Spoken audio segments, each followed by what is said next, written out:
니체가 너 자신에게서 경멸할 것이 있는가 없는가, 그러니까 자기 자신을 경멸할 줄 모르는 자는 결코 초인이 될 수 없다, 이런 얘기를 해요.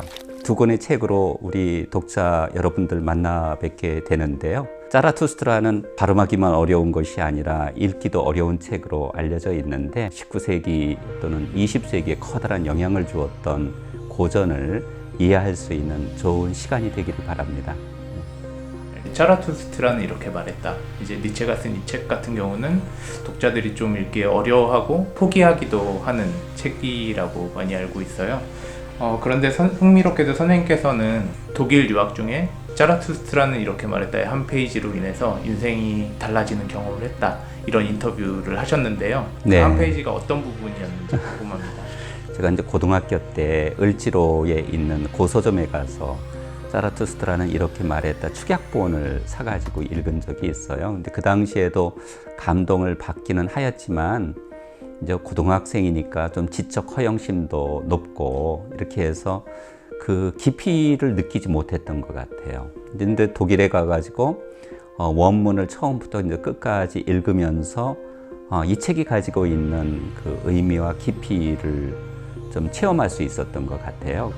근데 재미있는 것은 저 고등학교 때도 그랬고 또 독일 유학 중에서 연구의 차원에서 읽을 때도 그랬고 감동 깊었던 대목은 여러분들이 다 아시는 걸 거예요. 인간은 초인과 짐승 사이에 놓인 밧줄이다. 시면 위에 걸쳐진 밧줄이다. 저 건너편으로 건너가는 것도 어렵고 되돌아보는 것도 어렵고 멈춰서는 것도 어렵다. 근데 인간이 위대한 것은 그 자체가 목적이기보다는 다리이기 때문이다 라는 이 대목이 저한테는 아주 깊숙이 와닿았어요. 사람은 뭐 영원한 사춘기인지 모르겠지만 늘 이제 실존적 위기를 느끼잖아요. 그러니까 뭐 이 시면 위에 걸쳐진 밧줄이라는 것이 어느 순간 다가올 수 있는 그런 이제 실존의 위기 또는 위험을 말해주는 것이라서 여전히 저는 그 대목이 아주 가슴 깊숙이 이제 새겨져 있습니다. 그 니체가 굉장히 많은 책을 썼잖아요. 네. 그 중에 자라투스트라는 이렇게 말했다는 좀 각별하다는 평가를 받는 것 같아요. 실제로 각별하게 다룰 만한 책인지 그 이유는 무엇인지 그런 것들이 좀 궁금합니다. 니체 스스로가 자라투스트라는 이렇게 말했다를 나의 주저이다 이렇게 주장은 하지 않았어요. 그런데 이제 후세대의 사람들이 니체를 읽으면서 또 연구자들이 니체를 연구하면서 자라투스트라는 이렇게 말했다가 가지고 있는 독특한 그 의미와 위치가 있거든요. 니체가 여러 단계를 거쳐서 사상적 발전을 이루는데 비극의 탄생이라는 초기의 저작에서부터 에케 호모라는 이 사람을 보라라는 마지막 작품에 이르기까지 이제 관통하는 그 철학적 문제가 있습니다. 이런 문제들이 자라투스트라는 이렇게 말했다 해서 아주 이제 압축적으로 집약적으로 드러나기 때문에 상당히 이제 중요한 책이라는 것은 뭐 분명한 거죠. 중요한 책이니만큼 사실 독자들이 자라투스트라는 이렇게 말했다 독서를 시도하는 경우가 많은데 공통적으로 굉장히 어렵다라는 평이 많았던 것 같아요. 네. 독자들이 이렇게 이 책을 어려워하는 이유는 무엇일까요? 아마 그거는 이런 걸 것 같아요. 자기가 기대한 것을 갖다가 발견하지 못할 때는 누구나 낯섦과 어려움을 느끼잖아요. 근데 이제 프리드리히 니체는 사상가 또는 철학자로 우리에게 알려져 있는데 자라투스트라는 이렇게 말했다를 손에 들고 읽다 보면은 이게 철학책이 아니라는 느낌이 확 오는 거예요. 왜냐하면 처음부터 나의 주제는 무엇이고 내가 풀어갈 문제는 무엇이다 이렇게 제시를 하고 난 다음에 그 문제를 해결하는 과정을 논리적으로 이렇게 전개를 해야 되는데 논리적 체계성이 없습니다. 이 책에는. 그렇기 때문에 사람들이 되게 어려워하는 것 같고요.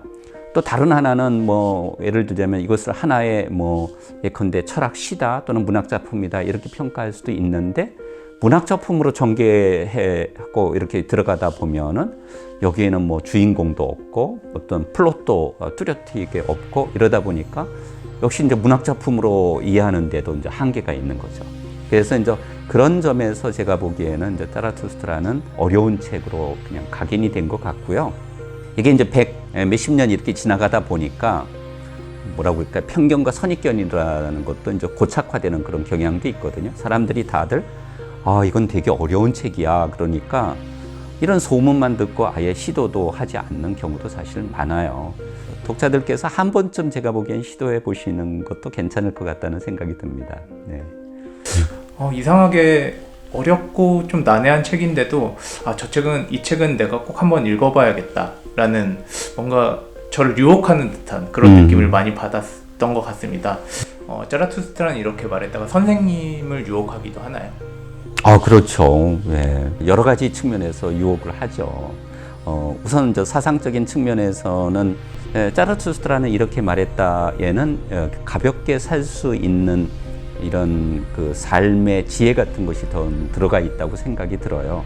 그래서 이것을 어떻게 하면 개념화하고 사람들에게 쉽게 전달할 수 있을 것인가 라는 측면에서 자라투스트라는 저한테 유혹이고요. 또 다른 하나의 유혹은 글쓰기의 유혹이라고 그럴 수 있는데요. 작가들은 이런 얘기를 하거든요.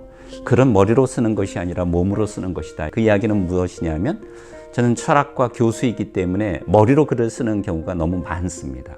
나의 생각을 갖다가 정말 풀어서 독자들에게 이렇게 전달할 수 있는 글쓰기의 방법이 무엇일까? 이런 것들을 고민하다 보면 자연스럽게 자라투스트라를 손에 들게 돼요. 그러니까 그러한 독특한 그 문체를 개발하고 독특한 양식을 개발했다는 점에서 여전히 아마 후세대의 모든 철학자들에게는 하나의 유혹이고 도전이지 않겠나 이런 생각을 해봅니다. 이 책을 번역하시면서 굉장히 공을 들이셨을 것 같아요. 번역을 하시면서 좀 주안점을 두신 것은 무엇인지.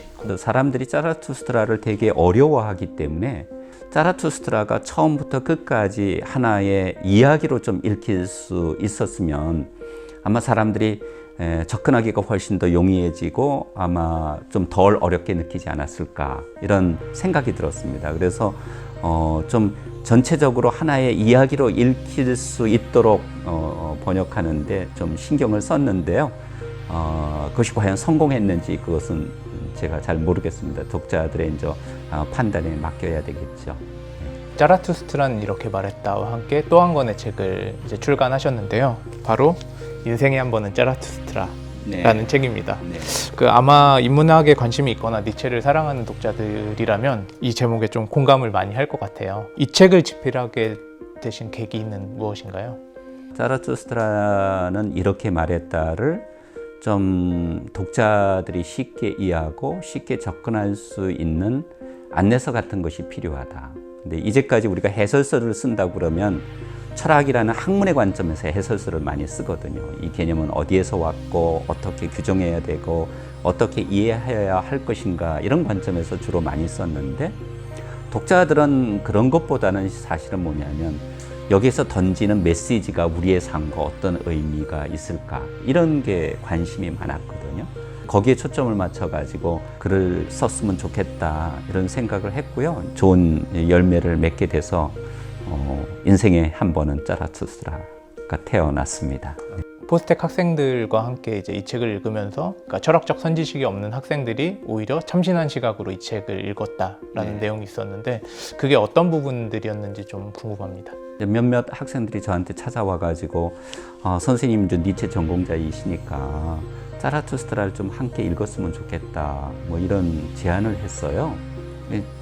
초반에는 상당히 우려를 많이 했죠. 어려운 책인데 학생들이 과연 읽어낼 수 있을까 이런 생각이 들었는데 선지식이 없다는 것은 좋은 점이기도 해요.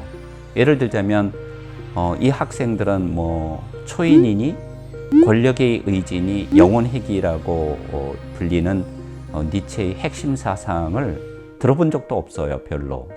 이런 데에 대한 사전 지식이 없기 때문에 두려움도 없어요.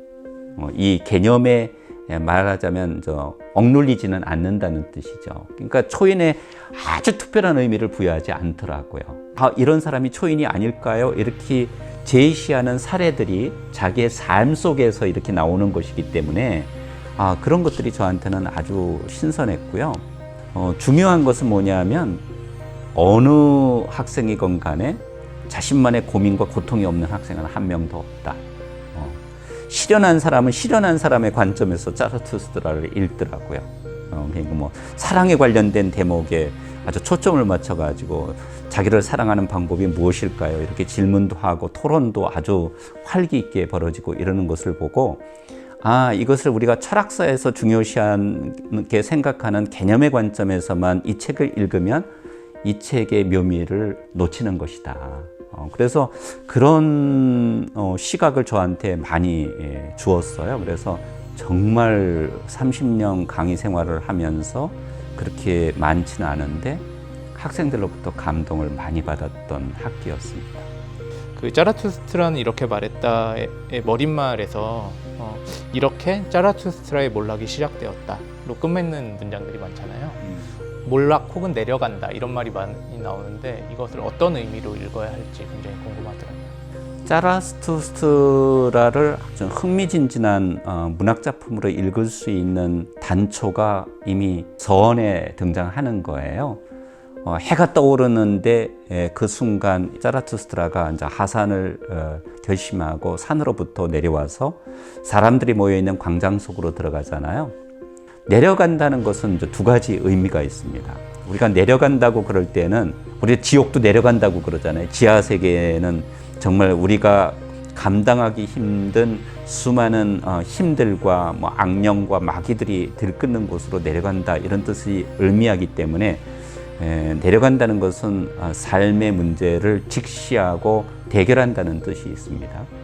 또 하나는 뭐냐면 내려간다고 얘기할 때 이제 짜라투스트라에서 가장 많이 등장하는 상징 중에 하나가 시면이거든요. 시면이라는 것은 근거가 없는 바닥이 보이지 않는 예컨대 연못을 우리가 시면이라고 그럽니다. 근데 동시에 무엇을 의미하느냐면 인생의 깊이를 의미하기 때문에 내려간다는 것은 삶의 어떤 진리에 맞닥뜨린다 이런 뜻도 있는 거예요. 네가 지금 정말 버거워하고 피하고 싶고 가능한 한 빨리 잊어버리고 싶은 삶의 문제들을 직시하지 않으면 결과적으로는 삶의 진리, 참모습을 갖다가 보지 못한다 이런 뜻을 가지고 있기 때문에 좋은 의미인 것 같고요. 번역을 할 때 이제 undergoing 영어로 표현하면 독일어로는 untergehen 뭐 이렇게 표현을 하는데 이것을 우리가 몰락이라고 이제 주로 번역을 많이 해요. 근데 몰락이라는 뜻에도 내려간다는 뜻이 함축되어 있기는 하지만 여기에는 오히려 퇴행과 퇴보를 의미하는 그런 부정적 의미만 들어가 있는 것이 아니라 사실은 내려감이라는 중성적 의미로 이해를 하는 것이 훨씬 더 좋겠다 이런 뜻이고요. 짜라투스트라는 이렇게 말했다를 정말 하나의 이야기로 읽어보시면 아시겠지만 처음부터 끝까지 반전의 연속입니다. 제가 이제 왜 반전인지는 설명 안 드리려고 그래요. 그래 이제 궁금증을 가지셔야 이제 독자들이 읽으실 테니까. 네. 짜라투스트라가 실제로 산을 내려가면서 이야기가 시작되고 또 삶을 직시하게 되는 것 같은데요. 짜라투스트라가 시장으로 내려가서 이제 대중들에게 초인을 가르치려고 하는데 대중들은 오히려 마지막 인간이 되겠다고 이야기를 하잖아요. 네. 여기서 초인과 마지막 인간이 각각 무엇인지 그리고 그들의 차이가 무엇인지 궁금합니다. 마지막 인간이라는 것은 뭐 니체의 말을 빌리자면 가슴에 더 이상 별을 가지고 있지 않는 사람이 이제 마지막 인간이다 이렇게 이야기해요. 그러니까 이상도 없고 꿈도 없고 동경도 없이 매일매일 반복되는 삶을 그냥 살아가는 사람들. 그냥 살아가면서 최고로 생각하는 이상은 그냥 행복해지길 바라는 사람들. 근데 궁극적으로는 행복이 무엇인지를 질문하지 않는 사람들. 니체가 짐승과 이제 초인을 비교하지만 짐승도 사실은 생존하잖아요. 인간성의 마지막이다 이런 의미에서 마지막 인간이라는 뜻이고요. 그러니까 초인은 매일매일 그래도 뭐냐면 내가 어떤 사람이 되고 싶은지 그래도 꿈을 가지고 이상을 가지고 동경하면서 자기 자신을 극복하려고 그러는 사람들. 이제 그것이 초인이라는 것이죠. 극복을 하였든 하지 못하였든 관계가 없이 삶의 의미가 무엇인지를 질문을 하고 또 그 질문을 통해서 자기의 이상을 실현하려고 그러는 사람이라면 누구든 초인이 될 수 있다 이렇게 본 거죠. 니체가 이제 너 자신에게서 경멸할 것이 있는가 없는가. 그러니까 자기 자신을 경멸할 줄 모르는 자는 결코 초인이 될 수 없다 이런 얘기를 해요. 그러니까 왜냐하면 내 자신을 보면 이거는 못마땅해. 이걸 내가 어떻게 해결하지? 이런 질문을 던지는 사람은 분명 현재의 자기와 자기가 되고 싶은 자기의 어떤 간극을 느끼는 것이잖아요. 그러니까 경멸할 줄 알아야 사랑할 줄도 안다. 이것도 반전이죠, 사실은. 그러니까 이것이 아마 니체 초인 사상의 핵심이 아닐까, 뭐 이렇게 생각을 합니다. 편견 없이 그냥 자라투스트라는 이렇게 말했다를 읽어 가셔도 된다고 생각을 하고요. 그냥 자기가 원하는 대목 장을 갖다가 그것이 뭐 춤의 노래가 되었던, 아니면 몽유병자의 노래가 되었던, 아니면 자기 극복에 대하여가 됐건 간에 관계가 없이 뭐 자기가 끌리는 장을 한번 그냥 뭐 한 장 읽는데 뭐 몇 분 안 걸리잖아요, 사실은. 이제 그렇게 읽으시다가 어느 정도 이게 무슨 뜻이지 이런 느낌이 들 때 처음부터 이렇게 쭉 이렇게 읽어 가시면은 훨씬 더 좋지 않을까, 뭐 이런 생각도 듭니다. 네.